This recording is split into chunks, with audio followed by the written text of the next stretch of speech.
이번 사건의 본질과 핵심은 단순 명료합니다. 대량의 마약이 입국 심사와 세관을 버젓이 통과해 국내로 반입 유통이 되어 적발됐고 수사가 시작됐습니다.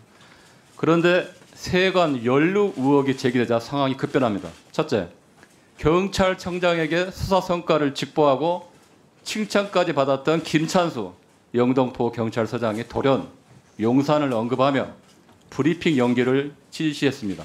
둘째, 서울경찰청은 세관 내용을 빼라며 보도자료 수정을 지시하고 브리핑을 연기하고 사건 이첩까지 지시했습니다. 셋째, 지위 권한도 없는 조병로 경무관이 수사 담당자에게 세관을 언급하며 압력을 넣었습니다.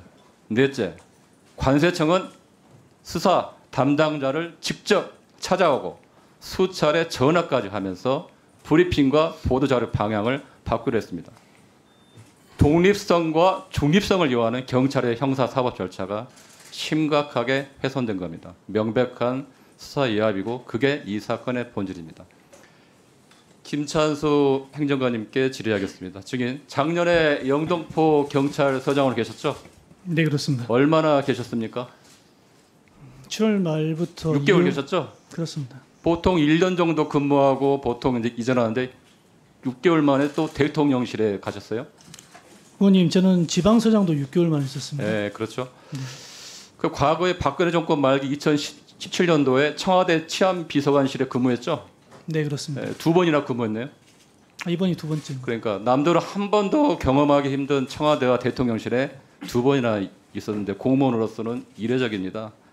그런 의미에서 증인은 그 어느 누구보다도 권력의 핵심, 대통령 핵심 측근의 생각과 의중, 그리고 대통령실 내부의 메커니즘을 어느 누구보다 잘하고 있고 무엇보다도 핵심 인사들과도 긴밀한 소통, 친분 관계가 있었을 거라고 생각이 됩니다. 지금 대통령실에서 어떤 일을 하고 있습니까? 자치행정 비서관실에서 주어진 역할을 하고 있습니다. 과거 치안비서관실 그런 역할인가요? 전혀 다른 업무입니다. 그러니까 지금 경찰청에서 파견 나갔으니까 경찰에서 취합된 정보, 현안, 수사 상황을 넘겨받아서 정무수석과 비서실장 그리고 대통령에게 보고하는 업무 아닌가요? 의원님, 제 업무하고 무관한 업무입니다. 네. 아마 경찰청과 대통령실과의 중간 연락책 역할을 하고 있을 겁니다. 질문하겠습니다, 증인. 아까 그 용해인 의원께서 질의를 했듯이 작년 영등포 경찰서장으로서 마약 수사를 독려하고 홍보하고 윗선에 보고하고 칭찬까지 받다가 일주일 만에 갑자기 돌변해서 본인 관할의 최대 성과인 마약 수사를 방해하고 겁박하고 급기야 브리핑을 연기한 이유가 뭡니까 대체? 의원님, 전혀 사실 무근의 말씀하고 있습니다. 네.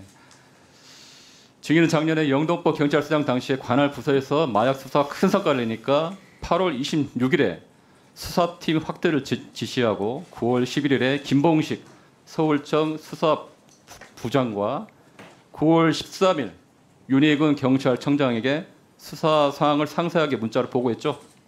그 내용은 이렇습니다. 각 조직 총책 및 조직원 검거 진행. 지난 1월 27일 말레이시아 국적 피의자들의 공항 입국 단계에서 무사 통과한 정황 확인, 관련 수사 병행 맞죠? 맞습니다. 예. 그때 윤희근 경찰청장은 아주 훌륭하다고 극찬하면서 성과를 대내적으로 알리라고 격려하는 답장까지 보냈습니다. 그때 증인은 상당히 고무되었던 걸로 알고 있습니다. 그리고 대통령실에도 상황 보고를 한 걸 알고 있는데 누구에게 보고를 했나요? 이 건과 관련해서 제가 대통령실에 보고한 일은 전혀 없습니다. 그 2번이나 청와대나 대통령실에 이제 근무할 정도로 정무적 감각이 좋고 또 본인이 관할하는 경찰서에서 가장 큰 마약 수사 성과를 냈는데 그리고 지금 윤석열 정부에서 가장 최대 관심사인 마약 수사 현안이고 당연히 대통령실에 보고하고 또 본인의 성과로 인정받고 싶은 거 아닌가요? 당연한 거 아닌가요, 이게? 경찰서장 개인이 대통령실에 보고할 이유가 뭐가 있겠습니까? 지금 증인께서는 지금 경찰서장 6개월 만에 또 대통령실로 옮길 정도로 대통령실과 친분도 있고 그쪽 상황을 너무 잘 알고 있잖아요. 아니. 그런 거는 누구나 추측할 수 있지 않을까요? 의원님, 제가 좀 대묻고 싶습니다. 제가 만약에 진짜 용산이랄지 대통령실에 외압이랄지 부탁을 받았다면 소위 말해서 저 브리핑 연기 지시뿐만 아니라 모든 걸 깔끔하게 처리해야 되지 않을까요? 네. 오히려 영등포의 당시 저기- 형사 이과장을 발령을 시키고 저기- 압수수색도 못하게 하고 저기- 그래야 되는 거 아닌가요? 그 수사를 독려하고 홍보하고 수사의 치적을 본인이 스스로 내세우다가 9월 20일 날 일정이 갑자기 입장이 바뀝니다. 그날 9월 20일 날 어떤 일이 있었습니까? 그날 국회 앞에서 큰 집회가 있었죠. 맞습니다. 네, 그때 노란 봉투법 관련 금속 노조 집회. 수천 명의 인원이 국회 앞에서 1박 2일로 노숙 집회가 있었죠. 맞습니다.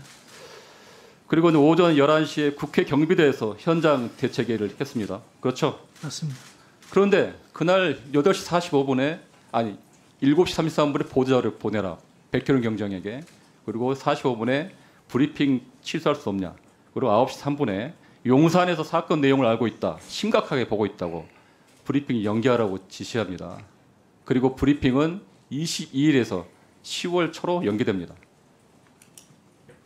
그 이유가 뭡니까? 다시금 말씀드리면 네. 대통령실과 전혀 무관한 얘기고요. 제가 판단하건대 당시 백혜룡 과장의 결정은 수사 상식에도 부합하지 않았고 본청에도 보고되지 않은 단계였습니다. 저 증인 백현웅 경정님 잠깐 나와주세요.